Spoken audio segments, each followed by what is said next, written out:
আসসালামু আলাইকুম। আজকে দেখাচ্ছি খুবই সুস্বাদু একটি ডিম এবং সুজি বা শুকনো চালের গুঁড়া দিয়ে পিঠা। আমরা এখানে একটি ডিম নিয়েছি আর নিয়েছি 1 কাপ চিনি, স্বাদ মতো সামান্য একটু লবণ।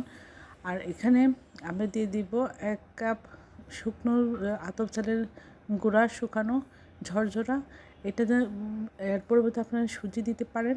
দিয়ে আমরা খুব ভালো করে একটু মাখিয়ে যখন একটু শুকনো শুকনো হবে তখন এটা 20 মিনিট রেস্টে রেখে দেব। তারপরে এভাবে নিয়ে হাতে গোল করে আমরা ছুরি দিয়ে বেশ সুন্দর করে একটা শেপ দিব ফুলের মতো, দিয়ে আমরা এটা ভেজে নিব। এটা একদম লো হিটে ভাজতে হবে, নয়তো উপর থেকে কালার চলে আসবে, ভিতরে কাঁচা থাকবে। এটা আস্তে আস্তে লো হিটে ভেজে তারপরে উঠিয়ে নিতে হবে। এটা খেতে খুবই মজা হয়, অসাধারণ লাগে। বাইরে দিয়ে মুচমুচে এবং ভিতরে নরম সফট, খুবই সুস্বাদু হয়। এটা বিকালে নাস্তায় বা বাচ্চাদের টিফিনে এটা খুবই একটা মজার একটা খাবার।